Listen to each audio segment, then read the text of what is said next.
कि माननीय मुख्यमंत्री योगी आदित्यनाथ जब से सुशासन आया एक भी दंगे का विफल रहा। प्रशासन इतना कड़ी मुस्तैदी से काम किया कि कहीं दंगा ना हो। तो इन समाजवादी पार्टी के जो सांसद की संलिप्तता उसमें पाई गई है, ये कोई बड़ी बात नहीं है, लेकिन हमारी जो भारतीय सुरक्षा है और जो हमारी पुलिसिंग है उस पर हमें संपूर्ण विश्वास है।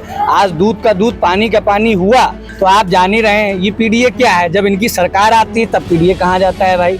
तब तो हम लोगों ने बराबर देखा, सारे ऑफिशियल आप देखिए जितने नाम देखेंगे, केवल समझने वाली बात है वो समाजवादी पार्टी के सांसद रहे, इतने वरिष्ठ इतने वृद्ध हो रहे हैं, वो अगर इस तरह की बातें कर रहे हैं तो क्या जिन्होंने बलिदान दिया जो इन दंगाइयों की चपेट में आते हैं।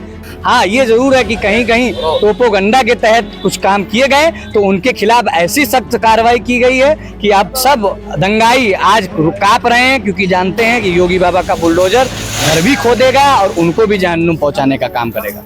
संभल दंगे की न्यायिक रिपोर्ट आज सामने आ गई, जिसमें चौंकाने वाले खुलासे सामने हुए हैं। बता दें कि जिस तरह से सूत्रों की माने तो ये दंगा एक पूर्व सुनियोजित तरीके से कराया गया था। समाजवादी पार्टी के सांसद जियाउल वर्ग पर तमाम आरोप लगे हैं, जिसको लेकर हमारे साथ यहाँ पर तमाम लोग मौजूद हैं और उनसे बात करते हैं। जो दंगा 2024 नवंबर में कराया गया था वो किस तरीके का दंगा था, उस पर क्या देखते हैं आप? जो दंगा कराया गया था 2024 में उसको किस तरीके से देखते हैं आप?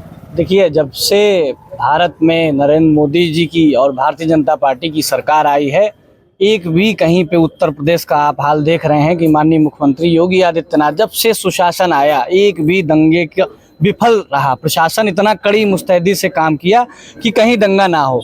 लेकिन चूंकि संभल आप देखेंगे कि पश्चिम पहले से ही ये एक धार्मिक उन्माद और आतंकवाद के बड़े बड़े कनेक्शन वहाँ से निकलते आए हैं, और समाजवादी पार्टी ये तो वही पार्टी है जिसके अक्सर आतंकवादियों के लिए भी न्याय मांगने के लिए खड़े हो जाते हैं। तो इन समाजवादी पार्टी के जो सांसद की संलिप्तता उसमें पाई गई है, ये कोई बड़ी बात नहीं है, लेकिन हमारी जो भारतीय सुरक्षा है और जो हमारी पुलिसिंग है उस पर हमें संपूर्ण विश्वास है। आज दूध का दूध पानी का पानी हुआ, और संभल की जो घटना है, चूंकि वहाँ आगे चल के कल की का अवतार भी होने वाला है, तो ऐसे समय पे ये जो जांच रिपोर्ट आई है, हम इस जांच रिपोर्ट में लगे तमाम जो अधिकारी हैं उन सभी को शुभकामनाएं देते हैं कि उन्होंने इतनी अच्छी इन्वेस्टिगेशन की। और मुझे अपनी भारत सरकार पर, उत्तर प्रदेश की सरकार पर भरोसा है कि ऐसे आतंकवादियों के खिलाफ ऐसी कठोर कार्रवाई की जाएगी कि यहाँ से लेके पाकिस्तान तक जो यहाँ कनेक्शन जुड़ा हुआ है उनके भी कहीं ना कहीं धरती कांपने का काम करेगी। हम लोगों को पूर्ण विश्वास है। जिस तरह से देखा जाए कि अखिलेश यादव तुष्टीकरण का राजनीति करते हैं, पीडीए फार्मूला चलाते हैं, क्या लगता है ये उनका पीडीए इसी तक सीमित है क्या? देखिए, जहाँ तक पीडीए की बात है तो आप जान ही रहे हैं ये पीडीए क्या है। जब इनकी सरकार आती है तब पीडीए कहाँ जाता है भाई। तब तो हम लोगों ने बराबर देखा, सारे ऑफिशियल आप देखिए जितने नाम देखेंगे, केवल एम और वाई के अलावा आपको कहीं मिलेगा नहीं। तो ये तो वो पीडीए है कि जब घबराते हैं, जब इनको सीट नहीं, वोट नहीं मिलता है तो ये इनको पीडीए याद आता है, और जब अपनी सरकार में आते हैं तो केवल दो व्यक्ति विशेष, दो जाति विशेष के लोग पूरा ऐशो आराम करते हैं, गुंडागर्दी करते हैं, इसी पीडीए समाज का उत्पीड़न करते हैं। लेकिन भारतीय जनता पार्टी के राज्य में सबका साथ, सबका विकास और सबका सम्मान, तो ये खोखले दावे हैं समाजवादी पार्टी। आपने देखा कि जियाउल वर्ग का एक बयान सामने आया था कि हम इस देश के हैं, बाकी सब गुलाम हैं। इस बयान को आप किस तरह से देखते हैं?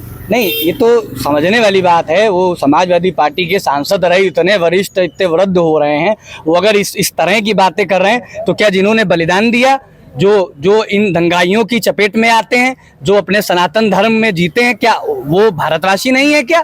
इससे तो साफ साफ नजर आता है कि ये प्रोपोगंडे के तहत बयान जारी करते हैं, ये प्रोपोगंडे के तहत जनता को फंसाते हैं, और हर बार इन्हीं का हाथ आता है, इन्हीं के पार्टी के लोग, संलिप्तता पाई जाती है। जिस तरह से देखा जाए कि 2027 चुनाव को लेकर अखिलेश यादव अपनी तमाम पीडीए के तहत चौपाने लगा रहे हैं, लोगों के बीच जा रहे हैं, तो बीजेपी सरकार, मौजूदा सरकार है, तमाम योजनाएं चलाती है, तो आप लोग 27 की तैयारी किस तरह से करेंगे? देखिए, भारतीय जनता पार्टी के जो लोग हैं, जो कार्यकर्ता हैं, वो दिन रात जनता के साथ रहते हैं। ऐसा नहीं है कि जब केवल चुनाव आता है तभी उनको पीडीए याद आता है। हम एक परिवार की तरह काम करते हैं और राष्ट्र, हमारी कल्पना है कि राष्ट्र का उत्थान तभी होगा जब हम सभी वर्गों में, सभी जातियों में जा जाकर जो हमारे जो प्रणेता हमारे रहे हैं, जिन्होंने हमको बताया है कि अंतिम व्यक्ति तक जाकर के उसका उत्थान करना है, और निश्चित रूप से जब उनको योजनाओं का लाभ मिलेगा हम उनकी मदद करेंगे, तो वो हमेशा मेरे साथ रहेंगे, हमेशा भारतीय जनता पार्टी के साथ रहेंगे। एक सवाल आपसे है, क्या लगता है कि जिस तरह से पूर्व की सरकारें रही थी उसमें दंगे होते थे कि आपके सामने आंकड़े मौजूद हैं कि उत्तर प्रदेश में कई बार माहौल करने का प्रयास किया गया, लेकिन जब ऊपर की सरकार अच्छी होती है, प्रशासनिक जब एकदम कठोरता से काम करता है, तो इस तरह की कहीं भी चींटी नहीं मरी। हाँ, ये जरूर है कि कहीं कहीं प्रोपोगंडा के तहत कुछ काम किए गए, तो उनके खिलाफ ऐसी सख्त कार्रवाई की गई है कि आप सब दंगाई आज कांप रहे हैं, क्योंकि जानते हैं कि योगी बाबा का बुलडोजर घर भी खोदेगा और उनको भी जहन्नुम पहुंचाने का काम करेगा। जिस तरह से आपने देखा कि हमारे साथ में गोपाल जी थे, उन्होंने साफ तौर पर जिस तरह जो न्यायिक रिपोर्ट है उसका स्वागत किया गया और कहा है कि पूर्व की सरकारों में अधिकतर दंगे हुआ करते थे, लेकिन इस सरकार में जो दंगाई थे वो विफल रहे, कहीं ना कहीं वो जेलों के अंदर भी रहे। यूपी डेट के लिए कन्नौज से मुजाहिद मजीदी।